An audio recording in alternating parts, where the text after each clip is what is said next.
জিব্রাইল আলাইহিস সালাম বলেন, পৃথিবীতে 3টা সময় আমার যাইতে সবচেয়ে অনেক অনেক অনেক কষ্ট হয়েছে। আমার যত শক্তি ছিল সমস্ত শক্তি ব্যয় করে পৃথিবীতে 3টা সময় আমি আগমন করেছি। এই 3টা আগমনের কথা আমার মনে থাকবে। একটা হলো যখন ইব্রাহিম ছুরি চালায়, আমি দেখতেছি ইব্রাহিমের ছুরিও চলে, আমি জিব্রাইল নিজেও চলতেছি। সূর্য চলে আমিও চলি, সূর্য চলে আমিও চলি, সূর্য চলে আমিও নামি, সূর্য চলে আমিও নামি। আমার 600 ডানা একসাথে আমি ব্যবহার করলাম। একসাথে ব্যবহার করার দ্বারা ইব্রাহিমের সূর্য চলতেছে আমিও নামতেছি। গলায় লাগার আগে আগে আল্লাহর রহমতে আমি দুম্বা জান্নাতি দুম্বা আইনা ইসমাইলদের সরাইয়া জান্নাতি দুম্বা শোয়া দিছি। ইব্রাহিম বিন্দু পরিমাণ কিছু টের পান নাই। তিনি তো ছুরি চালায়া দিছেন, গজ গজ করে গলা কাটলো, ফিনকি দিয়া রক্ত বের হলো। আল্লাহু আকবার কইয়া তিনি কুরবানি করে ফেললেন। এরপরে তিনি তো নিশ্চিত আমার ইসমাইল কুরবানি হয়ে গেছে, কুরবানি হয়ে গেছে। রক্ত পড়ার দৃশ্য, গলা কাটার মতো গলা কাটার আওয়াজ তিনি শুনতে পাইলেন। এবার আল্লাহর শুকরিয়া আদায় করে তিনি যখন চোখটা খুললেন, খুইলা যখন নিচের দিকে তাকাইলেন, তাকায়া দেখেন আল্লাহু আকবার, আল্লাহু আকবার, নিচে তো ইসমাইল নাই, নিচে কোরবানি হয়ে গেছে একটা জান্নাতি দুম্বা, আর পাশেই শুয়ে আছে ইসমাইল। তিনি বিশ্বাস করতে পারতেছেন না। চোখটা আবার কসলাইতেছেন, চোখটা আবার এরকম ভাবে কি করলেন, একটু মনে করলেন চোখটা মনে হয় ঝাপসা। তারপরে আবার তাকে দেখেন ঘটনা সত্য, নিচে হলো একটা দুম্বা, পাশে দাঁড়ায় আছে ইসমাইল। হযরত ইসমাইল আলাইহিস সালাম দৌড় দিয়া বাবাকে জড়ায় ধরে তিনি আল্লাহর শুকরিয়া আদায় করে কাঁদতেছেন। আর ওই অবস্থায় জিব্রাইল আমিন বলতেছে, নবী গো, আপনার কোরবানি আল্লাহর দরবারে কবুল হয়ে গেছে। উদ্দেশ্য তো কোরবানি ছিল না, উদ্দেশ্য ছিল আপনার দিলের হালত জানা।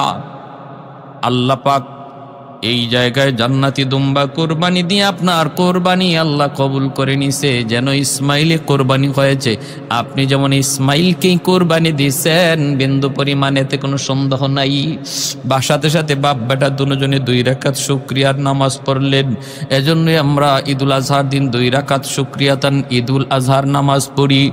এটা হলো শুকরিয়াতান আল্লাহ পাক রব্বুল আলামিন জিলহজ মাসের 10 তারিখ এই ঈদুল আজহার অনেক দাম, অনেক ফজিলত। 10 তারিখ হলো কুরবানি, 9 তারিখ হলো আরাফা। 9 তারিখ কি? আরাফা। আল্লাহু আকবার। কাবিল জন্ম নিল, তার সাথে তার এক বোনও জন্ম নিল, একসাথে যমজ। কাবিলের সাথে জন্ম নিল আকলিমা, বড় সুন্দরী, বড় সুন্দরী। দ্বিতীয় ধাপে জন্ম নিলেন হাবিল, তার সাথেও তার এক বোন জন্ম নিল যমজ। কিন্তু বোনটা এত সুন্দরী নয়, এত সুন্দরী নয়। এবার বলুন, বিবাহের আল্লাহর দেওয়া রীতি, আল্লাহর দেওয়া সিস্টেমটা কেমন? আল্লাহর দেওয়া সিস্টেম, আল্লাহর দেওয়া নিয়ম হলো কাবিলে বিয়ে করবে হাবিলের সাথে যেই মেয়ে জন্ম নিয়েছে তারে, আর হাবিল বিয়ে করবে কাবিলের সাথে জন্ম নিয়েছে যেই মেয়ে আকলিমা তারে। এটা হলো আল্লাহ পাকের বিধান, আল্লাহ পাকের রীতি, আদম আলাইহিস সালামের শরীয়তের বিধিবিধান। কিন্তু কাবিল মেনে নিতে পারে না। তার সাথে জন্ম নেয়া বোন আকলিমা বড় সুন্দরী, কিন্তু হাবিলের সাথে জন্ম নেয়া বোন তেমন সুন্দর নয়, সুন্দর নয়। এজন্য কাবিল এই বিয়েটা মেনে নিতে পারে না। সে মনে মনে ভাবতেছে, আমার সাথে জন্ম নিল আমার যে বোন, এই বোন এত সুন্দরী, তারে আমি পাইব না, পাইব হাবিলে। আর হাবিলের সাথে যেই মেয়ে জন্ম নিয়েছে যেই বোন, সেই বোন তো এত সুন্দর নয়, তারে পাইব আমি না, আমি এটা মানব না। বরং আমার সাথে আমার যে বোন জন্ম নিয়েছে এই বোনটি আমি বিয়ে করব। নাউজুবিল্লাহ। এটা আল্লাহ পাকের বিধানের বিপরীত। তার চিন্তা চেতনা ফিকির ভ্রান্ত হয়ে গেছে। নফসের লোভ, নফসের খায়সাতকে প্রাধান্য দিয়া দিছে শরীয়তের বিধিবিধানের উপর। নিজের চিন্তা ধারণা, নিজের চেতনা, নিজের লোভ লালসারে প্রাধান্য দিয়ে দিছে। সরাসরি সে অস্বীকার করলো। হযরত আদম আলাইহিস সালামের সামনে সে অস্বীকার করলো, কয় না, আমি আমার সাথে যে বোন জন্ম নিছে আকলিমা তারে বিয়ে করব, আমি হাবিলের সাথে জন্ম নেয়া বোনকে বিয়ে করব না, কারণ সে সুন্দরী নয়। এমন ভাবে যখন শরীয়তের বিধানকে অমান্য করতে লাগলো, আদম আলাইহিস সালামের সামনে সেই কথা বলতে লাগলো, তখন আল্লাহ পাক সিদ্ধান্ত জানায় দিলেন, আদম তুমি ওদেরকে জানায় দাও, দুজনকে কোরবানি দিতে বলো, আর যার কোরবানি কবুল হবে, যার কোরবানি কবুল হবে তার মতটাই সঠিক। যার কোরবানি কবুল হবে সেই আকলিমারে বিয়ে করবে, বলো কোরবানি দেওয়ার জন্য। তখনকার সময় কোরবানি কবুল হওয়ার সিস্টেম ছিল আকাশ থেকে আগুন নেমে আইসা যার কোরবানির বস্তুটা ছিল সেটাকে খেয়ে ফেলতো। কোরবানির বস্তু যদি আকাশ থেকে আগুন এসে খেয়ে ফেলে তাহলে বুঝবেন, তাহলে বোঝা যাইত তার কোরবানি কবুল হয়েছে, আল্লাহ জানায় দিলেন। এইভাবে কুরবানি কবুল হওয়া বুজার আলামত, বুজার সিস্টেম আল্লাহর পয়গম্বর আদম সফিউল্লাহ তখন হাবিল কাবিলকে ডাক দিয়ে বলেন, তোমরা দুইজনে কুরবানি দাও, যার কুরবানি কবুল হবে তার মতে আল্লাহর কাছে গ্রহণযোগ্য হবে, তার পক্ষেই রায় হবে। কোরবানি যার কবুল হবে তার পক্ষেই রায় হবে। কিভাবে কোরবানি কবুল হবে আল্লাহ জানাইছেন, আকাশ থেকে আগুন এসে কোরবানির বস্তু খেয়ে ফেলবে। দুইজনে কোরবানি দেওয়ার সিদ্ধান্ত দিল। হাবিল দম্বা রাখালি করতেন, তিনি একটা দম্বা নিয়ে আসলেন, আর কাবিল ক্ষেত খামারি চাষ করত, সে কিছু কৃষি দ্রব্য নিয়ে আসলো। আমার জানা বলা উদ্দেশ্য, যেই যে কোরবানির রসুম রেওয়াজ সিস্টেম, এটা আমরা শুরু করছি শুধু তা না, এর ইতিহাস অনেক অনেক অতীতে, পৃথিবীর শুরু লগ্ন থেকেই কোরবানির ইতিহাস চলে আসছে। অতএব কোরবানি নিয়ে এত জ্বালাপোড়া করার কোনো প্রয়োজন নাই, এত প্রশ্ন তোলারও কোনো সুযোগ নেই। এটা এ যুগের মুসলমানদের বানানো কোনো নিয়ম নয়, কোনো রসুম নয়। দুইজনে কোরবানির দুই বস্তু পেশ করলেন, আর ওই অবস্থায় আকাশ থেকে আগুন এসে হাবিলের কোরবানির দুম্বাটারে আগুনে খেয়ে ফেলল, আর কাবিলের কোরবানির বস্তু যেভাবে আছে এভাবেই রয়ে গেল। তাহলে বলুন, কারটা কোরবানি কবুল হয়েছে? হাবিলের কোরবানি কবুল হয়েছে, কাবিলেরটা কবুল হয় নাই। কিন্তু কাবিল কোনোভাবেই মেনে নিতে রাজি না, অন্তরের ভিতরে হিংসা জন্ম নিয়েছে, কোনোভাবেই নিজের পরাজয় মেনে নিতে রাজি না। আল্লাহ পাক রব্বুল আলামিন সূরা মায়েদার 27 নম্বর আয়াতের 26 নম্বর 27 নম্বর আয়াতের মধ্যে আল্লাহ পাক নিজে বলেন, ওয়াতলু আলাইহিম নাবা আবনাই আদম বিল হক ইয ক্বাররাবা কুরবানান ফাতুকবিলা মিন আহাদিহিমা ওয়া লাম ইউতাকাব্বাল মিনাল আখার ক্বালা লা আকতুলান্নাক قال إنما يتقبل الله من المتقين। আল্লাহ বলতেছেন, একজনের কোরবানি কবুল হলো, আরেকজনের কোরবানি কবুল হলো না। তখন ওই কাবিল বলতেছে হিংসার বশবর্তী হয়ে, আমি পরাজয় মেনে নিতে পারবো না, আমি তোমারে হত্যা করব। কাবিল হাবিলকে বলতেছে, ভাইকে বলতেছে, আপন ভাইকে বলতেছে, আমি তোমাকে হত্যা করব। ক্বালা লা আকতুলান্নাক, আমি তোমারে হত্যা করব। ক্বালা ইন্নামা ইয়াতাকাব্বালুল্লাহু মিনাল মুত্তাকিন। আর হাবিল বলতেছে, শোনো, আল্লাহ মুত্তাকিদের, আল্লাহ ভীরুদের কুরবানি আল্লাহ কবুল করে নেই। যার অন্তরে আল্লাহর ভীতি, আল্লাহর ভয়, যার অন্তরে আল্লাহর ভয়, আল্লাহর ভীতি, তার কুরবানি আল্লাহর দরবারে কবুল হয়, আল্লাহর দরবারে কবুল হয়। আর কাবিল বলতেছে, তুই আমাকে যদিও মারো, কিন্তু আমি তোমাকে হত্যা করব না, আমি তোমাকে হত্যা করব না। কারণ কি জানোনি? ইন্নী আখাফুল্লাহ রাব্বাল আলামিন, আমি আমার রবকে বড় ভয় করি, আমি আমার রবকে বড্ড ভয় করি। এজন্য তুমি আমাকে হত্যা করতে চাইলেও আমি তোমাকে হত্যা করব না। এ যুবক, খেয়াল করে শোনো, এতে বোঝা গেল কেউ যদি তোমার গায়ে আঘাত করে, হত্যা করার নিয়তে যদি আঘাত করে, তুমিও তাকে হত্যা করার নিয়তে আঘাত করতে পারো না। ফিরাইতে পারো। নিজেকে বাঁচানোর জন্য যদ্দূর করা দরকার তুমি করতে পারো, কিন্তু হত্যা করার নিয়তে নয়। ভাইরা বন্ধুরা আমার, নবী রহমতের নবী তো এমন ছিলেন, নবীর গায়ে যদি কেউ আঘাত করত, নবী তারে আরো জিজ্ঞেস করতেন, ভাই তুমি কি হাতে ব্যথা পেয়েছো নাকি? তুমি কি হাতে ব্যথা পেয়েছ?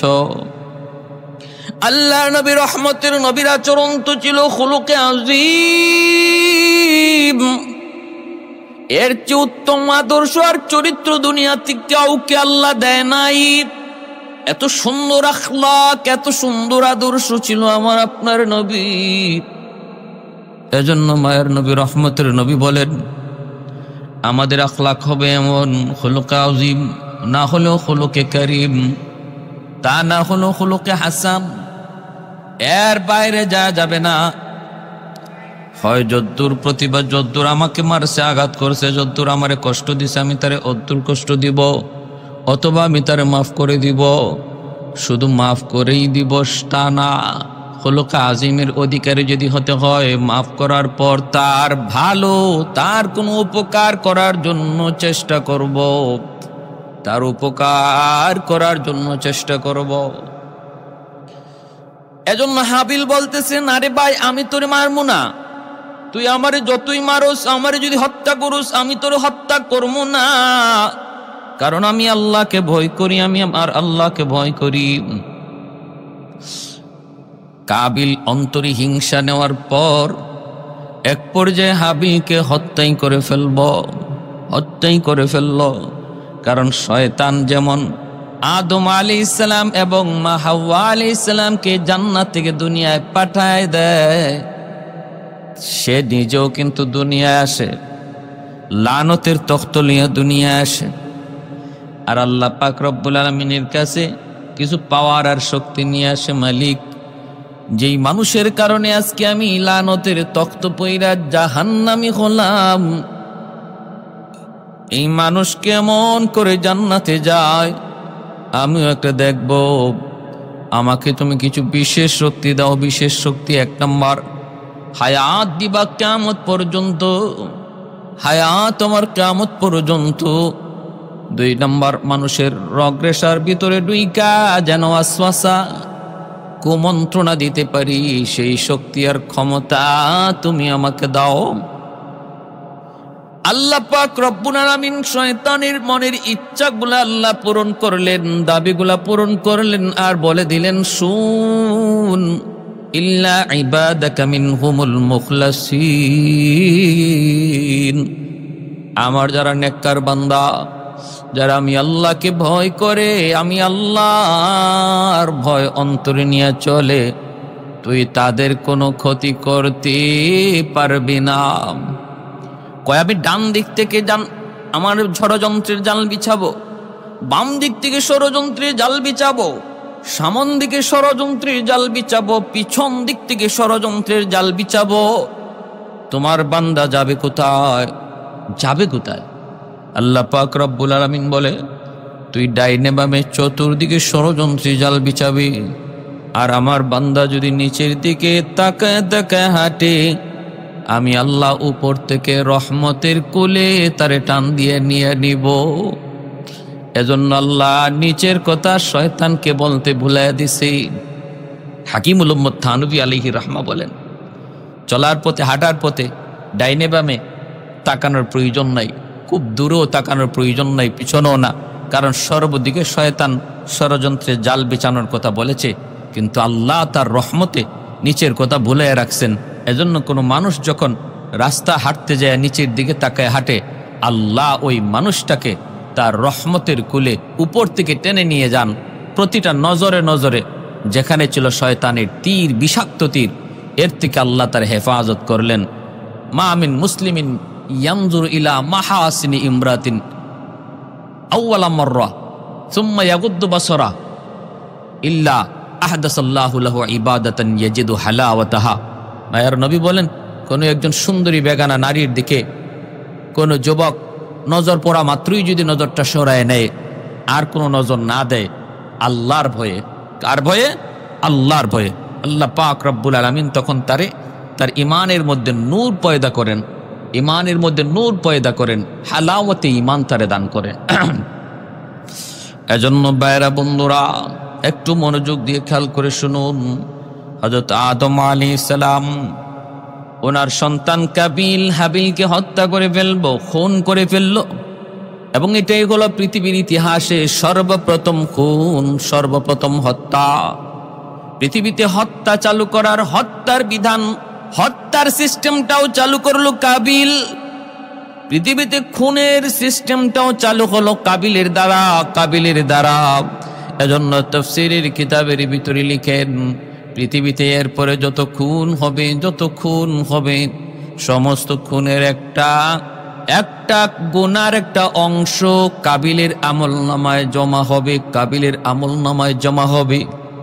এটাই হলো নিয়ম পৃথিবীতে। যখনই যেই সিস্টেম চালু হয়, যে সিস্টেমটা চালু করে যায়, ওই সিস্টেমটা যদি, ওই সিস্টেমটা, ওই তরিকাটা, ওই নিয়মটা যদি নেক কাজের কোনো নিয়ম হয়, সেটা যদি কোনো সওয়াবের কোনো নিয়ম হয়, সেটা যদি আল্লাহকে পাওয়ার কোনো তরিকা হয়, তাহলে দেখা যাবে এই তরিকার লাইনে যত মানুষে কাজ করবে, যত মানুষ আমল করবে, তাদের আমলের সাথে সাথে একটা আমলের অংশ, নেকের অংশ আল্লাহ যে আবিষ্কার করেছে, যার দ্বারা তৈরি সিস্টেম তৈরি হয়েছে, চালু হয়েছে, তার আমল নামায় মৃত্যুর পরও সেটা জারি থাকবে।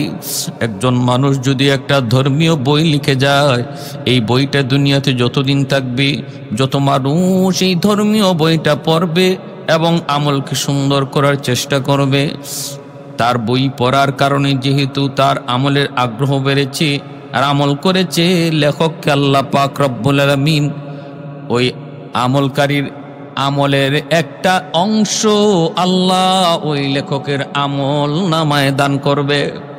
আর যদি কোনো মানুষ কোনো গুনার প্রথা চালু করে যায়, আল্লাহ বিদ্বেষী, আল্লাহর দুশ্মনীমূলক কোনো কাজ দুনিয়ায় চালু করে যায়, যার দ্বারা মানুষ আল্লাহ থেকে দূরে সরে, এমন কোন সিস্টেম, এমন কোন রুসুম, এমন কোন তরিকা বের করে যায়, এমন কোন পথ দেখায় যায়, যার দ্বারা মানুষ আল্লাহ থেকে দূরে সরে যায়, তাহলে এই পাপের দ্বারা যত মানুষ পাপিষ্ট হবে, তাদের পাপের একটা অংশ ওই যে আবিষ্কার করেছে, কবরে শুয়ে শুয়ে তার আমল নামায় পাপ জমা হবে, পাপ জমা হবে। পৃথিবীতে সর্বপ্রথম খুন, খুন, খুন, মানুষ হত্যার রসুম রেওয়াজ, মানুষ হত্যার সিস্টেম আবিষ্কার তৈরি হয়েছে কাবিলের দ্বারা। এজন্য এখন পর্যন্ত, কিয়ামত পর্যন্ত যত খুন হবে, এই খুনের একটা গুনার অংশ কাবিলের আমল নামায় জমা হয়। আমার ভাইয়েরা, বন্ধুরা, এজন্য আল্লাহ পাক রব্বুল আলামিন বলতেছেন সে তো হত্যা করে ফেললো। فطوعت له نفسه قتل أخيه فقتله فأصبح من الخاسرين। আবার কইরা হত্যা কইরা নিজে অনুতপ্ত হইতেছে। فبعث الله غرابا يبحث في الأرض ليريه كيف يواري سوءة أخيه। হত্যা করার পর ভাইয়ের লাশ, হাবিলের লাশ কাবিলে কি করবে, এই লাশটা কি করবে নিয়ে পড়লো বিপাকে এবং নিজে অনুতপ্ত হতে লাগলো, বিপাকে পড়ে গেল। এখন কি করব, কেমনে কি করব? ফাবাআসাল্লাহু গুরাবান, আল্লাহ পাক রব্বুল আলামিন তখন একটা কাক, কালো কাককে আল্লাহ পাঠাইলেন। এই কাকের দ্বারা তার লাশ দাফন করার সিস্টেম আল্লাহ তারে শিখাইলেন। আল্লাহ দেখাইতেছেন একটা মৃত কাককে, একটা কাক মাটি খুইরা মৃত কাকটাকে সে গর্তের ভিতরে রাখতেছে। ইয়াবহাসু ফিল আরদি লিয়ুরিয়াকু কাইফা ইউয়ারি সাওআতা আখিহি ক্বালা ইয়া ওয়াইলাতা আ'জাজতু আন আকুনা মিসলা হাযাল গুরাব ফাউয়ারিয়া সাওআতা আখিহি فأصبح من النادمين। আফসোস করে আর কয়, হায় রে আমি কাকের মতো তো বুদ্ধি রাখি না। কাক তখন তারে দাফন করার শিখাইল এবং পৃথিবীতে সর্বপ্রথম মৃত মানুষ দাফন করার তরিকাও আল্লাহ ওই হাবিল কাবিলের এই ভাইয়ের মৃত্যুর দাফনটাকে দাফন করার দ্বারা এই দাফনের সিস্টেমটা আল্লাহ চালু করে দেখাইলেন। ভাইয়েরা আমার, এজন্য বলতেছি হত্যা করা আজকে আমাদের সমাজেও যত সামান্য কিছু বিষয়, সামান্য স্বার্থের কারণে মানুষকে হত্যা করে ফেলে, ভাই ভাইকে হত্যা করে ফেলে। এই যে হত্যাটা করলো কাবিল হাবিলকে, বড় কোনো স্বার্থ ছিল না, বিশাল কোনো স্বার্থ এর সাথে জড়িত নয়। সামান্য একটা মনের লোভ, খায়সাত, এই খায়সাতকে প্রাধান্য দিতে যায়। আমাদের সমাজেও এমন সম্পদের লোভে পইরা, ক্ষমতার লোভে পইরা, পদের লোভে পড়ে, চেয়ার পাওয়ার লোভে পড়ে আজ মানুষ মানুষকে প্রকাশ্যে খুন করছে, ভাই ভাইরে খুন করছে। অথচ খুন কত বড় জঘন্যতম অপরাধ। আল্লাহ বলেন, ومن يقتل مؤمنا متعمدا فجزاؤه جهنم خالدا فيها وغضب الله ولعنه وأعد له عذابا عظيما। আল্লাহ পাক রব্বুল আলামিন বলেছেন, কেউ যদি কোনো মুমিনকে হত্যা করে তাহলে তার ঠিকানা ডাইরেক্ট জাহান্নাম, ডাইরেক্ট জাহান্নাম। খুনি কখনো আল্লাহর আদালতে মাপ পাবে না, কখনো মাপ পাবে না।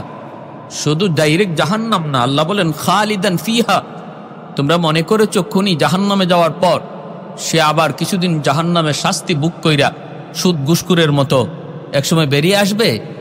হ্যাঁ, না, খালিদান ফিহা, চিরকাল জাহান্নামে থাকবে। এটা আল্লাহর কাছে এত নাপছন্দ। জীবন দিলাম আমি আল্লাহ, এই জীবন নেওয়ার অধিকার শুধু আমি আল্লাহর। তুমি আমার অধিকারে কেন হাত দিয়েছ? আমার অধিকারে কেন হাত দিয়েছ? আল্লাহ এটা বরদাস্ত করতে পারেন না, আল্লাহ বরদাস্ত করতে পারেন না। প্যার হাজিরিন, এজন্যই মানব হত্যা জগৎকে হত্যা করার শামিল।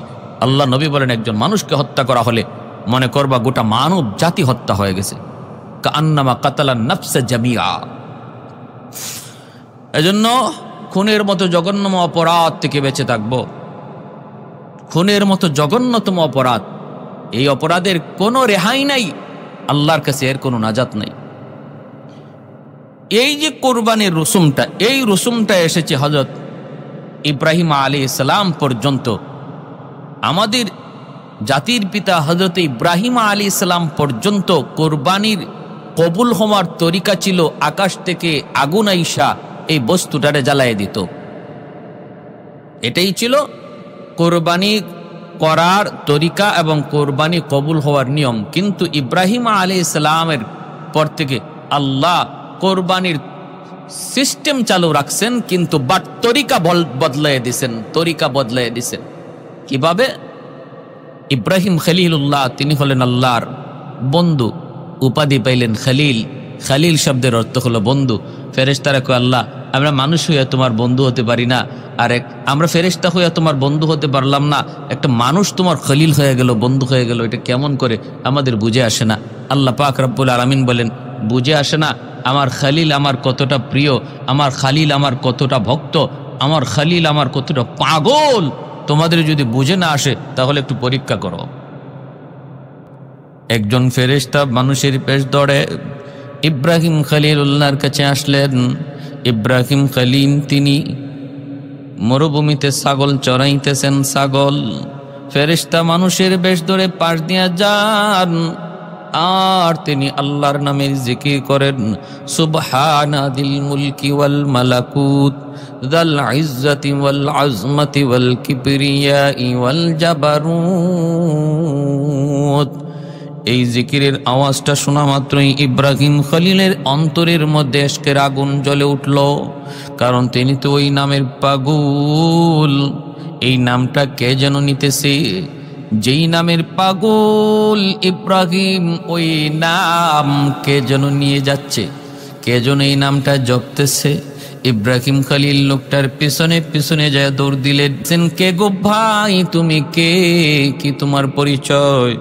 এত সুন্দর করে আমার মালিকের নাম তুমি নিচ্ছ, কি তোমার পরিচয়? বলে, আমার পরিচয় জানা দরকার নাই, আমার সময় কম, কি চাই আপনি বলেন। ইব্রাহিম খলিল বলেন, আবার আমার ওই মালিকের নাম তুমি যদি বলো,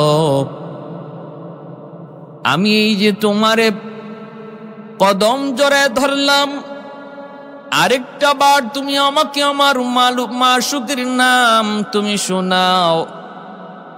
ফেরেশতা মানুষ রূপী ফেরেশতা তখন বলেন, না আমি শোনাইতে পারি, শর্ত আছে। কয়, কি শর্ত? শর্ত হলো তোমার ওই ছাগলের পালের অর্ধেক ছাগল আমাকে দিয়ে দিতে হবে, তাহলে আমি একবার আরেকবার এই নাম তোমারে শোনাইতে পারি। ইব্রাহিম খলিল আল্লাহর এত পাগল, এত আশিক, তিনি বললেন, ঠিক আছে, আমি তোমাকে অর্ধেক ছাগলের পাল তোমাকে দিয়ে দেব, বিনিময়ে তুমি আমাকে আরেকবার আমার মাশুকের নাম তুমি শোনাও। ফেরেশতা আরেকবার শোনাইলেন, সুবহানা দিল মুলকি ওয়াল মালাকুত যাল ইজ্জতি ওয়াল আজমতি ওয়াল কিবরিয়াই ওয়াল জাবারুত। অর্ধেক ছাগলের পাল দিয়ে দিলেন। ফেরেশতা চলে যেতে চান, মানুষ রূপী ফেরেশতা ইব্রাহিম খলিল যাইতে দেন না, আবার জড়ায় ধরলেন, না না, আরেকবার আপনি আমাকে শোনান। ফেরেশতা বলে, শোনাইতে পারি, শর্ত হলো বাকি অর্ধেক ছাগলের পালটাও আমাকে দিয়ে দিতে হবে। ইব্রাহিম খলিল বলেন, তাও তোমাকে দিয়ে দিলাম, কিন্তু আমাকে আরেকবার এই নামটা শোনাও। আমি যেই নামের পাগল, এই নামের যে আমি আশিক, আমি যেই নামের জন্য পাগল। ভাইরে, আল্লাহ নামের উপরে কি পরিমাণ দেওয়ানা, আল্লাহর আশিক, আল্লাহর নামের উপর কি পরিমাণ দেওয়ানা, আল্লাহ আল্লাহ নামের উপরে কি পরিমাণ মজা, কি পরিমাণ স্বাদ একজন আশিক ছাড়া বুঝে না। একজন আশিক ছাড়া কোনোদিন এই নামের মজার স্বাদ বুঝবে না। আল্লাহ আল্লাহ ক্যা মজাই নাম হে, अल्लाह अल्लाह आशिकों का काम है। अल्लाह अल्लाह क्या मज़ाई नाम है। अल्लाह अल्लाह माश आशिकों का काम है।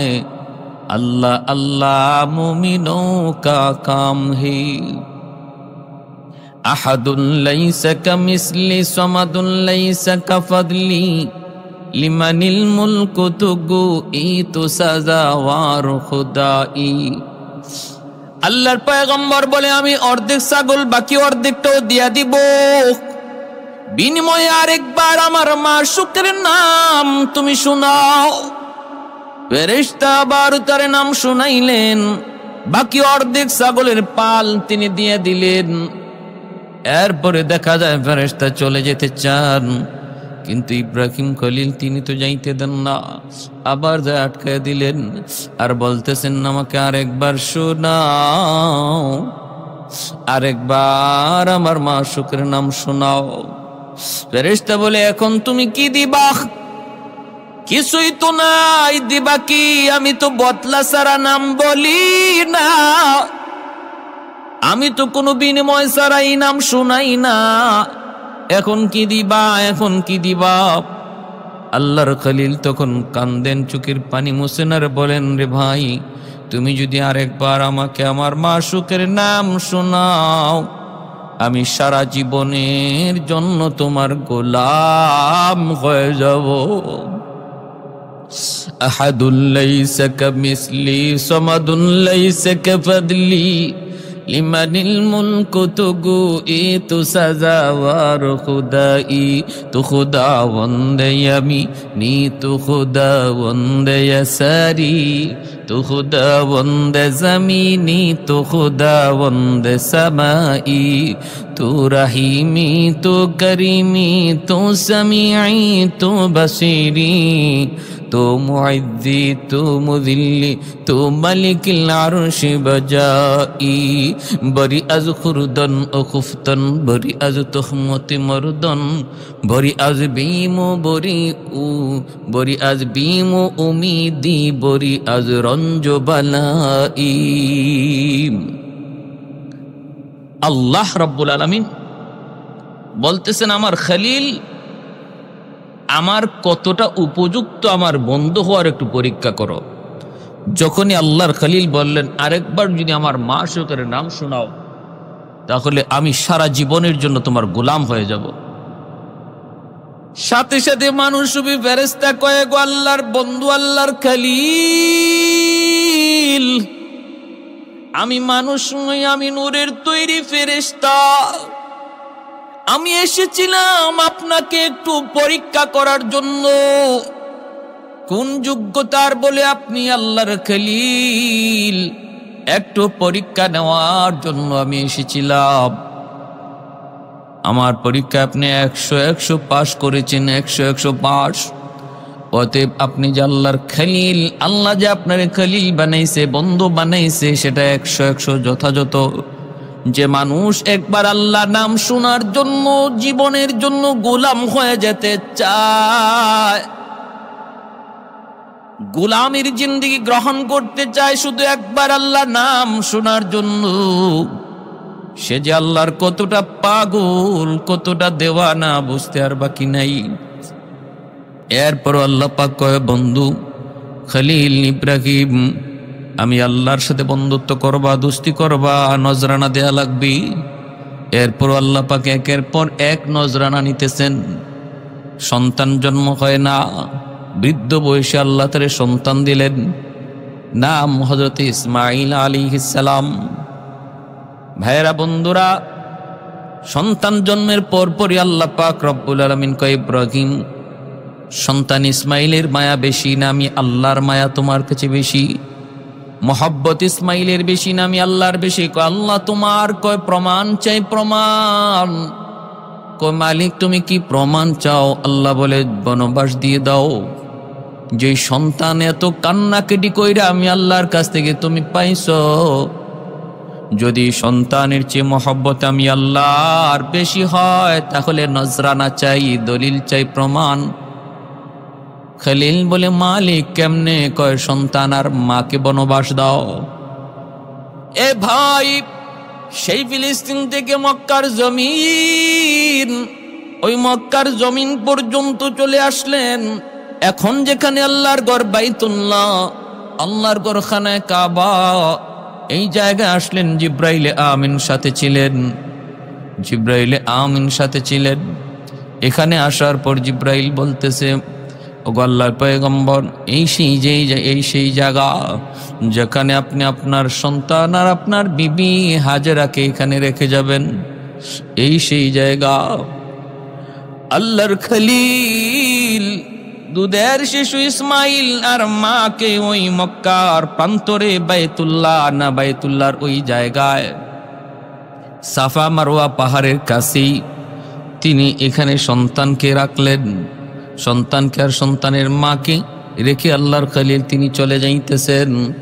ওই অবস্থায় মা হাজেরা তিনি ডাক দিয়ে বলতেছেন, স্বামী গু, ও স্বামী, কিছু পানি আর কিছু খেজুর তুমি দিয়ে গেলা, কয়েকদিনের ভিতরেই খেজুরটাও শেষ হয়ে যাবে, পানিটাও শেষ হয়ে যাবে, কিন্তু আমাদেরকে কোথায় রেখে যাইতেছ? কেন রেখে যাইতেছ? কই চলে যাইতেছ? কতদিনের জন্য রেখে যাচ্ছ? কিছুই তো বলো নাই। অপরাধ কি গোস্বামী? আমি স্ত্রী যদি তোমার সাথে কোনো অন্যায় করে থাকি, আমার শাস্তি দেও, মাথা পেতে নেব। কিন্তু আমার দুধের বাচ্চাটার কি অপরাধ? আমার দুধের শিশুটার তো কোনো অপরাধ নাই। শাস্তি যদি পেতে হয় আমি পাবো, আমার সন্তান কেনই শাস্তি ভোগ করবে? ইব্রাহিম খলিল চোখের পানিটা মুছেন, কথা বলেন না। বারবার শুধু মা হাজেরা তখন বলতেছেন, স্বামী গো, একটু বলো, কথা বলো, কেন তুমি এখানে এই মরুভূমিতে রেখে যাইতেছ? ঘর নাই, বাড়ি নাই, পানির কোনো ব্যবস্থা নাই, গাছপালা বলতে কিছুই নাই, এই জায়গার মধ্যেই কেন রেখে যাইতেছ একটু বলো। আল্লাহর খলিল তখন চোখের পানি মুছে আর আসমানের দিকে আঙ্গুল ইশারা করে দেখায়, আসমানের দিকে ইশারা করে বুঝায় দেখ, ওগো বিবি, আমার ইচ্ছায় তোমাকে রেখে যাই নাই, এখানে তোমাকে আর তোমার সন্তানকে, আমার সন্তানকে রেখে যাওয়া আমার মালিকের ইশারায়। মা হাজেরা তখন বলতেছেন, যদি আমার আল্লাহর ইশারায় হয় তাহলে আমার কোনো আপত্তি নেই, কারণ আমার আল্লাহ আমার উত্তম হেফাজতকারী। কেমন ধৈর্যশীল আল্লাহর উপর, কেমন আস্থা আল্লাহর উপর, কেমন ভরসা। আল্লাহ বলে, ওয়া মান ইয়াতাওয়াক্কাল আলাল্লাহ ফাহুয়া হাসবুহ। কেউ যদি আমি আল্লাহর উপর 100 ভরসা করে, আমি আল্লাহ তার জন্য যথেষ্ট, আমি আল্লাহ তার জন্য যথেষ্ট হয়ে যাই। তিনি যখন বুঝলেন আল্লাহর ইশারায়, মা হাজেরা বলেন, তাহলে কোনো টেনশন নাই, আপনি নির্ভয়ে যান, আমার মালিক আমার উত্তম হেফাজতকারী। সুবহানাল্লাহ। ভাইরা বন্ধুরা, তিনি চলে গেলেন, এইদিকে তিনি চলে গেলেন, সংসার করেন বিবি সায়রার সাথে সংসার করেন। এরপরে এইদিকে হযরত ইসমাইল আস্তে আস্তে একটু বড় হলেন, পানির ব্যবস্থা হলো বলে কেমনে হলো সেদিকে বিস্তারিত ঘটনা বলবো না। মা হাজেরা তিনি সাফা মারওয়ায় দৌড়াদৌড়ি করেন, পানির তৃষ্ণা ইসমাইল ছটফট করে, মা হাজেরা সাফা মারওয়ায় দৌড়াদৌড়ি করেন পানির একটু সন্ধান পাওয়ার জন্য।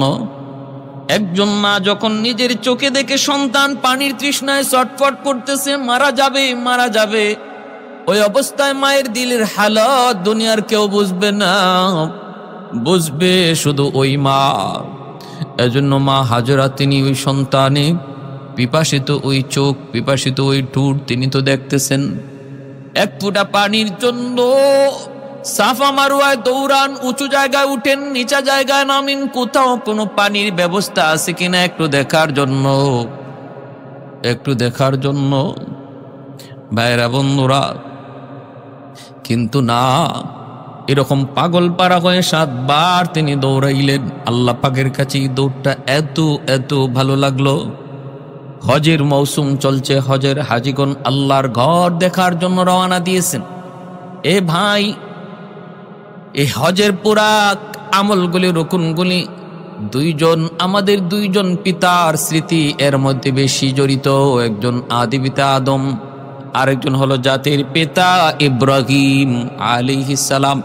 এই দুইজনের স্মৃতি হজের সমস্ত কাজের মধ্যে সবচেয়ে বেশি জড়িত। এই স্মৃতিগুলাই চারণ করা হয়। মা হাজেরা আলাইহিস সালামের এই দৌড় আল্লাহর কাছে এত পছন্দ লাগছে, সমস্ত হাজিদের জন্য আল্লাহ সাফা মারওয়ার 7টা দৌড়কে আল্লাহ ওয়াজিব করে দিছে, যে এটা আদায় না করলেও একজন মানুষের হজ কামেল হবে না, পরিপূর্ণ হবে না। সুবহানাল্লাহ। তারপরে হযরত হাজরা আলাইহিস সালাম তিনি দেখতেছেন পানির সন্ধান না পেয়ে ইসমাইল আলাইহিস সালামের কাছে আসলেন। এসে দেখেন পায়ের গোড়ালির আঘাতে এই পাথর ফেটে জমজম পানির উৎপত্তি, জমজম পানির ফোয়ারা তৈরি হয়েছে। মা হাজেরার সাথে সাথে এই পানির চতুর্দিকে পাথর দিয়ে একটু বাঁধ দিয়ে আটকাইলেন, নতুবা এই পানি যদি ওই সময় তিনি না আটকাইতেন তামাম পৃথিবী এই জমজমের পানিতে ভরপুর হয়ে যাইত, সব ডুবে যাইত। আজও সেই দিন থেকে জমজম পানির ফোয়ারা তৈরি হয়েছে, আজও আছে, কিয়ামত পর্যন্ত এই পানি থাকবে। কতবার সেচন করা হয়েছে কিন্তু পানি আর কমে না, নিচ থেকে যেভাবে উঠতেছে এইভাবেই আল্লাহর কুদরতে পানি উঠতেছে। কত অমুসলিমরা কত পরীক্ষা করেছে জমজম, বিজ্ঞানীরা, ইহুদিরা, খ্রিস্টানরা জমজমের পানি কত পরীক্ষা করেছে। এই পানির মধ্যে একটা গুণ হলো পানির তৃষ্ণা নিবারণ হয়, আর একটা গুণ হলো পেটের ক্ষুধা, এই ক্ষুধাও নিবারণ হয়। শুধু পানির তৃষ্ণা নিবারণ হয় না, ক্ষুধাও নিবারণ হয়। এজন্য এই পানির তৃষ্ণার সাথে তারা যে ক্ষুধার্ত ছিলেন, তৃষ্ণার্ত এবং ক্ষুধার্ত দুটোটা আল্লাহ পাক এই জমজম পানির দ্বারা পূরণ করেছেন। আজও জমজম পানি যারা পান করে, এই পানি পান করার দ্বারা যেমন তৃষ্ণা নিবারণ হয় তেমন ক্ষুধাও নিবারণ হয়। আল্লাহ এই দুটোটা শক্তি পানির মধ্যে রেখেছেন। এজন্য আমার ভাইয়েরা, বন্ধুরা, এভাবে তিনি মক্কায় বড় হতে লাগলেন। বাইতুল্লাহর জন্ম হলো, আল্লাহর ঘর বাইতুল্লাহ তৈরি হলো, মানুষের বসতি হলো। মানুষের বসতি তৈরি হওয়ার আগেই আল্লাহ পাক রব্বুল আলামিন ইসমাইল আলাইহিস সালাম কিছুটা মায়ের আদরের সোহাগে তিনি কিছুটা বড় হতে লাগলেন। মাত্র বাবার আঙ্গুল ধরে ধরে হাঁটা শিখলেন, আব্বু আব্বু বলা ডাক শিখলেন। সন্তানের এই বয়সটাতে বাপমা সন্তানের প্রতি বেশি আসক্ত হয়। আল্লাহ পাক রব্বুল আলামিন তখন বলতেছেন, ইব্রাহিম, তোমার ইসমাইল এখন আব্বু আব্বু ডাকতে জানে,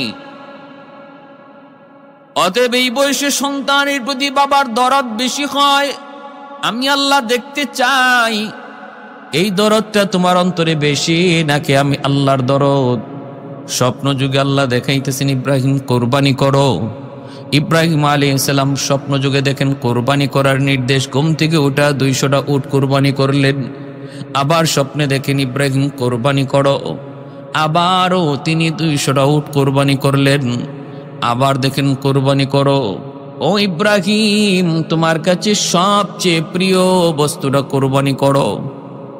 এইবার ঘুম থেকে উঠে চিন্তায় পড়ে গেলেন, প্রিয় বস্তু, আমার কাছে সবচেয়ে প্রিয় বস্তু হলো আমার সন্তান ইসমাইল। আল্লাহ তো আমার কাছে আবারও পরীক্ষা চায়, বন্ধুত্বের পরীক্ষা চায়। সন্তান কোরবানি। সারার সাথে পরামর্শ করলেন। বিবি সারা বলেন, আপনি আল্লাহর হুকুম কার্যকর করুন। রওনা দিয়ে দিলেন মক্কায়। আইসেই তিনি বিবি হাজেরাকে বলতেছেন, বিবি গো, ও বিবি, আমার সন্তান ইসমাইলকে তুমি একটু সাজায় গুজায় দাও।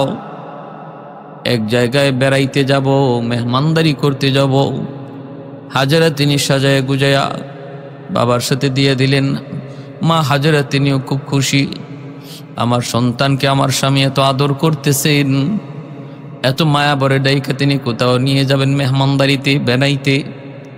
মা সন্তানকে যখন বাবা বেশি আদর করে ডাক দেয়, তখন মার কলিজা বেশি খুশি হয়।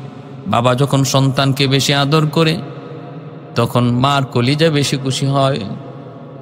হাজেরা বলতেছেন, যান, আপনি সাজায় গুজায় দিলাম। তিনি সাজায় গুজায় নিয়ে রওনা দিছেন। এইদিকে শয়তান মা হাজেরার কাছে এসে বলতেছে, হাজেরা, সন্তান ইসমাইলকে তুমি নিজে একা লালন পালন করছো, সন্তানকে মানুষ করেছো তুমি, যত কষ্ট যত যন্ত্রণা সব তুমি নিজে সহ্য করেছো। আজকে তোমার ওই কলিজার টুকরা সন্তানটারে তুমি তোমার স্বামীর সাথে দিয়া দিছো কোথায়? কয় বেড়াইতে। কয় না, বেড়াইতে নেয় নাই গো হাজেরা, তোমার সন্তান ইসমাইলকে ইব্রাহিম নিয়ে গেছে জবাই করার জন্য, জবাই কোরবানি করার জন্য। হাজেরা বলতেছে, কস কি তুই? বাবা কোনোদিন সন্তানকে জবাই করবে? কয় হ করবে। হাজেরা বলেন, অসম্ভব, আমি বিশ্বাস করি না। শয়তান বলে করবে করবে। কয় না, বিশ্বাস করি না এমনি। শয়তানে কয় আল্লাহর হুকুমে, আল্লাহর হুকুমে। তখনই মা হাজেরা বলে, তাহলে তুই ইবলিস। আমার আল্লাহর হুকুমে যদি এটা হয়ে থাকে, আমি তো নিষেধ করবই না, বরং আমি আরো সুন্দর করে সাজায় গুজায় দেব। যদি আমার আল্লাহ চান আমার সন্তান ইসমাইলের কোরবানি, তাহলে আমার কোনো আপত্তি নাই। আর তুই যাই আমারে বাধা দিচ্ছ, নিঃসন্দেহে তুই হলে ইবলিস। মা হাজেরার কাছে শয়তান পারে নাই, দৌড়ে গেল ইসমাইলের কাছে। যায় বলতেছে, ইসমাইল কই যাস? কয় আব্বার সাথে যাই বেড়াইতে। কয় না, বেড়াইতে না, তোর বাবা তোর জবাই করতে নিতেছে, জবাই করতে নিতেছে। কয় কয় কেমন করে এটা সম্ভব? কয় না, আল্লাহর হুকুমে। তখন কয় আল্লাহর হুকুমে যদি হয় তাহলে আপত্তি কিসের? আপত্তি কিসের? শয়তান এই কথা যখন বাবা ওয়াসওয়াসা দেয়, ইসমাইল আলাইহিস সালাম বাবা ইব্রাহিমকে বলে দিলেন, আব্বা কে যেন আমারে কি কয়? কি কইতেছে? কয় আপনি বুঝে আমারে জবাই করতে নিতেছেন। ইব্রাহিম আলাইহিস সালাম বুঝে ফেলছেন এটা শয়তানের কারসাজি। তিনি বলেন, বাবা 7টা পাথর দিয়ে ওরে ঢিল মার, ওরে ঢিল মার, ও হলো ইবলিস। ইসমাইল আলাইহিস সালাম 7টা পাথর দিয়া ঢিল মারলেন, শয়তান আগুনে পুড়ে গেল, চলে গেল। সেই ঢিল মারার স্মৃতি আল্লাহ পাক এখনো জামারাতে আল্লাহ পাক কিয়ামত পর্যন্ত সেই স্মৃতি আল্লাহ ধরে রাখছে। হাজিদেরকে আল্লাহ বইলা দিছে, হাজিরা হজ করতে যাবা, আমার ইসমাইল যেইভাবে ইবলিসরে ঢিল মেরেছিল 7 বার, তোমরাও যদি 7 বার ইবলিসরে ঢিল না মারো, হজ আমি আল্লাহর কাছে কবুল হবে না। আমি আল্লাহর কাছে বড় পছন্দ লাগছি। যেই মুহূর্তটা দেশে ঘাবড়ে যাওয়ার কথা, ভয় পেয়ে যাওয়ার কথা, শয়তানের কথায় বাবার সাথে এ বিষয় নিয়ে আলোচনা করার কথা, দৌড় দেওয়ার কথা, কিন্তু না না, বরং শয়তানকে আরো ঢিল মারলো। আমি আল্লাহর কাছে এত পছন্দ, এই আমল তোমরা বিজড়িত না করলে, স্মৃতি আবার চারণ না করলে হজ কবুল হবে না। ভাইরা বন্ধুরা, ইব্রাহিম আলাইহিস সালাম বললেন, বাবা ইসমাইল, স্বপ্নে দেখেছি আমি তোমাকে কুরবানি করতেছি, এবার তোমার পরামর্শ দাও, তুমি কি বলো? ইব্রাহিম খলিলুল্লাহ যখন এই কথা বলেছেন, ইসমাইল আলাইহিস সালাম ছোট্ট বালক, 10 বছরের বালক, তিনি বলতেছেন, আব্বা স্বপ্নে যা দেখেছেন আপনি তা বাস্তবায়ন করুন। আপনি আমাকে ধৈর্যশীলদের ভিতরে পাবেন, আমি অধৈর্য হব না, মালিকের হুকুমের সামনে অধৈর্য হব না। আপনি আমাকে ধৈর্যশীলদের ভিতরে পাবেন। আব্বা আপনি আল্লাহর আদেশ দেরি করবেন না, কার্যকর করুন। কিন্তু আব্বা আপনি যে আমাকে কোরবানি দিবেন, আপনি আমাকে উপর করে শোয়ে রাখবেন, আমাকে আমার চেহারাটা দেখে আপনি কোরবানি দিয়েন না, কারণ আমার চেহারা যদি আপনার নজরে পড়ে তাহলে কিন্তু কোরবানি দিতে পারবেন না, হাত আপনার চলবে না, উপর করে শোয়ে দিবেন। আর আমার রক্ত মাখা জামাগুলি আমার মা হাজেরার কাছে রক্ত মাখা জামাগুলি পৌঁছে দিয়েন, কারণ বাবা গো, আমি তোমার আদর, মায়ের আদর, দুটা আদর আমার মার কাছে পাইছি। জন্মের পর থেকে আমি কি শুধু মাকে দেখছি? বাবার আদর আমি আমার মায়ের কাছ থেকে পেয়েছি, আদব শিক্ষা আমি আমার আম্মার কাছ থেকে শিখেছি। আমি ছিলাম আমার মায়ের চোখের শীতল। এজন্য আব্বা কোরবানির পর আমার রক্তমাখা জামাটা আম্মার কাছে পৌঁছে দিন, মা কিছুটা সান্ত্বনা পাবে। ইব্রাহিম আলাইহিস সালাম তিনি এবার শোয়াইলেন, শোয়া তিনি সন্তান ইসমাইলকে উপর করে শোয়াইলেন। ছুরি চালাবেন, কিন্তু দেখা যায় ছুরি চালাইতে পারেন না। ইসমাইল আলাইহিস সালাম নিচ থেকে বলতেছেন, আব্বা এখনো তোমার হাত কাঁপতেছে, ছুরি চলবে না।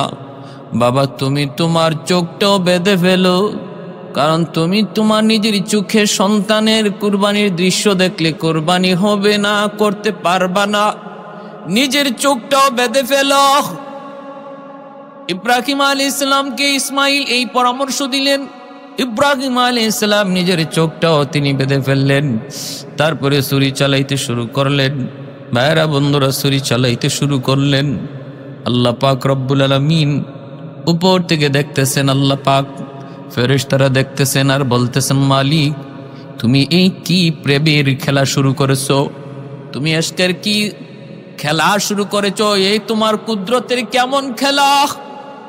ও আল্লাহ, আমাদের আর কোনো প্রশ্ন নাই, ইব্রাহিম কেমন করে তোমার বন্ধু হলো, আমাদের আর কোনো প্রশ্ন নাই, তুমি কুদরতি খেলা বন্ধ করো।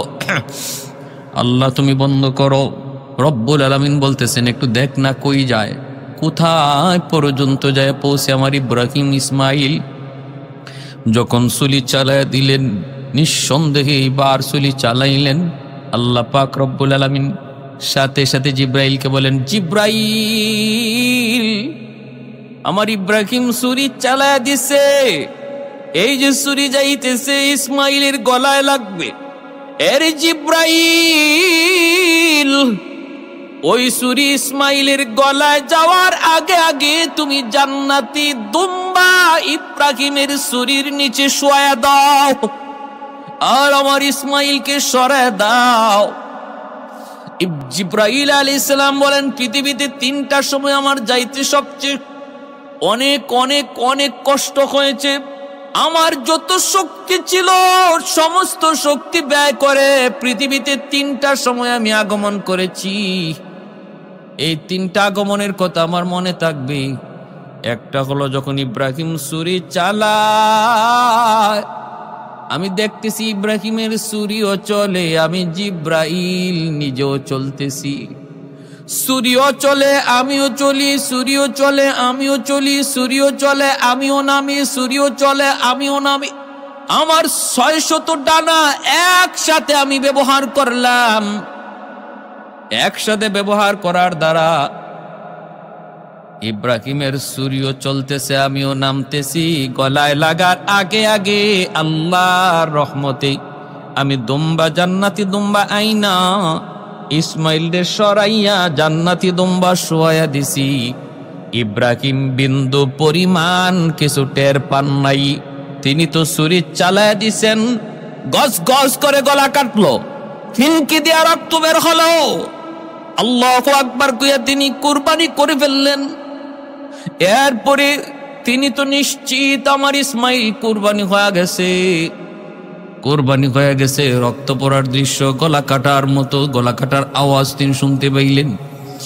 এবার আল্লাহর শুকরিয়া আদায় করে তিনি যখন চোখটা খুললেন, খুইলা যখন নিচের দিকে তাকাইলেন, তাকায়া দেখেন আল্লাহু আকবার, আল্লাহু আকবার, নিচে তো ইসমাইল নাই, নিচে কোরবানি হয়ে গেছে একটা জান্নাতি দুম্বা, আর পাশে শুয়ে আছে ইসমাইল। তিনি বিশ্বাস করতে পারতেছেন না। চোখটা আবার কসলাইতেছেন, চোখটা আবার এরকম ভাবে কি করলেন, একটু মনে করলেন চোখটা মনে হয় ঝাপসা। তারপরে আবার তাকে দেখেন ঘটনা সত্য, নিচে হলো একটা দুম্বা, পাশে দাঁড়ায় আছে ইসমাইল। হযরত ইসমাইল আলাইহিস সালাম দৌড় দিয়া বাবাকে জড়ায় ধরে তিনি আল্লাহর শুকরিয়া আদায় করে কাঁদতেছেন। আর ওই অবস্থায় জিব্রাইল আমিন বলতেছে, নবী গো, আপনার কোরবানি আল্লাহর দরবারে কবুল হয়ে গেছে। উদ্দেশ্য তো কোরবানি ছিল না, উদ্দেশ্য ছিল আপনার দিলের হালত জানা। আল্লাহ পাক এই জায়গায় জান্নাতি দুম্বা কোরবানি দিয়ে আপনার কোরবানি আল্লাহ কবুল করে নিছে। যেন ইসমাইলে কোরবানি হয়েছে, আপনি যেমন ইসমাইলকেই কোরবানি দিয়েছেন, বিন্দু পরিমাণ এতে কোনো সন্দেহ নাই। বা সাথে সাথে বাপ বেটা দুজনে 2 রাকাত শুকরিয়ার নামাজ পড়লেন। এজন্যই আমরা ঈদুল আজহার দিন 2 রাকাত শুকরিয়াতান ঈদুল আজহার নামাজ পড়ি।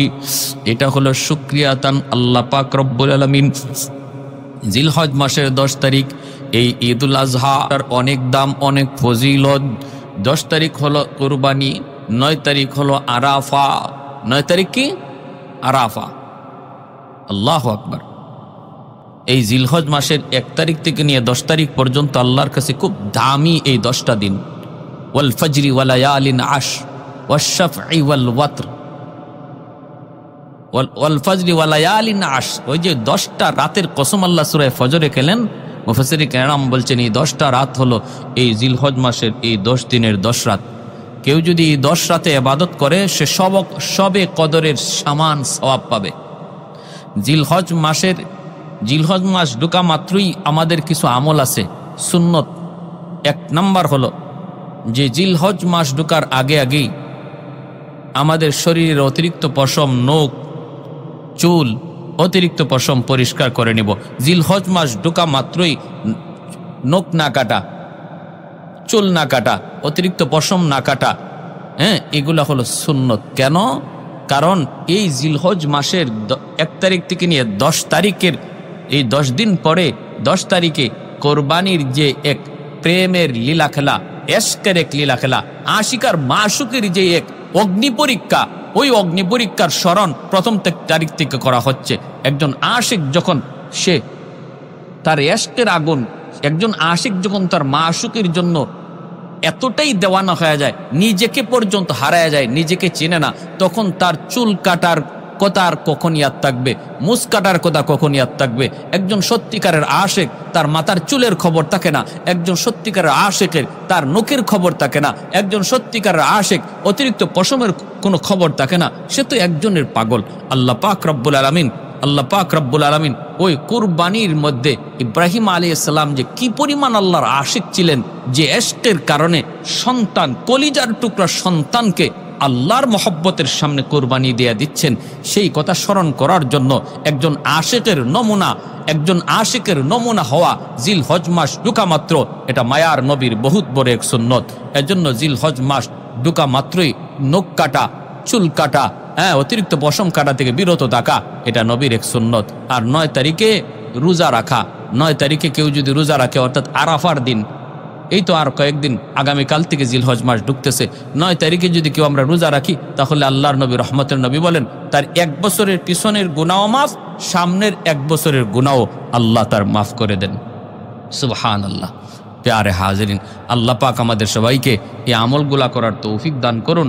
আর কোরবানির মধ্যে যে নিয়ত, ইব্রাহিম আলাইহিস সালাম যেই নিয়তে, আল্লাহকে খুশি করার নিয়তে যেমন কোরবানি করেছিলেন, এমন নিয়ত নিয়ে আমি আপনিও যদি আজকে কোরবানি করি, তাহলে এই কোরবানি আল্লাহর কাছে কবুল হবে। আর যদি আমার আপনার গোশত খাওয়ার নিয়ত থাকে, আমার আপনার যদি টাকার মধ্যে ভেজাল টাকা থাকে, হারাম থাকে, তাহলে কোরবানি কবুল হবে না। কোরবানি কবুল হওয়ার জন্য শর্ত হলো 2টা। এক হলো টাকাটা, পয়সাটা হতে হবে হালাল, একদম নির্ভেজাল। আরেক হলো নিয়তটা হতে হবে সহি, শুধু আল্লাহকে খুশি করা। কারণ ইব্রাহিম আলাইহিস সালাম তিনি আল্লাহকে খুশি করার নিয়ত তার কি পরিমাণ ছিল, আল্লাহর প্রেম আর ভালোবাসা কি পরিমাণ ছিল, কারণ ইনি নিশ্চিত তার সন্তানকে তিনি জবাই করেছেন, নিশ্চিত সন্তানকে জবাই করেছেন। একজন বাবা তার সন্তানকে জবাই করতে পারে আল্লাহর মহব্বতে, তাহলে বুঝেন এই মহব্বতটা কতটা নির্ভেজাল, কতটা খাঁটি ছিল। আমরাও আমাদের কোরবানি আসতেছে, এই কোরবানিতে হারাম টাকা দিয়া কোরবানির তো অংশীদার হব না। 7 জন শরিকানের ভিতরে একজনের টাকাও যদি হারাম হয়, তাহলে 7 জনের কোরবানি বাতিল হয়ে যাবে, 7 জনের কোরবানি বাতিল হয়ে যাবে। কেউ যদি সুদী প্রতিষ্ঠানে চাকরি করে, সুদী প্রতিষ্ঠান থেকে লেনদেন করে, তাহলে তার সাথে কোরবানি দেওয়া থেকে বিরত থাকবো। আর হলো নিয়ত সহি, গোশত খাওয়ার জন্য নাকি আল্লাহরে খুশি করার জন্য? আল্লাহরে খুশি করার জন্য। এই কোরবানির রসুমটা, এই কোরবানির গোশত এখন আমরা নিজেরা খাইতে পারি। ইব্রাহিম আলাইহিস সালামের এই তো জমানার পর থেকে কোরবানির তরিকাটা এরকমভাবে তৈরি হয়েছে, আমাদের জন্য সহজ হয়েছে। এখন আমরা পশু কোরবানি করি, আবার নিজেরা গোশতও খাই। কিন্তু এর আগ পর্যন্ত কোরবানি ছিল, কিন্তু তরিকা এমন ছিল না। আকাশ থেকে আগুন আইসা কোরবানির বস্তুটারে খেয়ে ফেলতো, নিজেরা খাওয়ার কোনো সুযোগ ছিল না। আল্লাহ আমাদেরকে এই কথা বুঝার এবং এই কোরবানি আল্লাহকে রাজি খুশি করার নিয়ত করার তৌফিক আল্লাহ দান করুন। মায়ার নবী বলেন যে কোরবানি দেয় প্রতিটা পশমে পশমে নেকি আল্লাহ তার আমল নামায় দান করে। এজন্য সাধ্য যার আছে, মান ওয়াজাদা সাআতান, নবী বলেন যার সাধ্য আছে কোরবানি দেওয়ার, সে যেন কোরবানি দেয়। এটা বহুত বড় এক সওয়াব। পশুটার গায়ে যদ্দুর পশম আল্লাহ তার আমল নামায় দান করে। আর ওই রক্ত মাটিতে পড়ার আগে আগেই আল্লাহ তার কুরবানি কবুলও করে যদি নিয়ত সহি হয়। আল্লাহ আমাদেরকে আমল করার এবং সে অনুযায়ী চলার তৌফিক আল্লাহ দান করুন।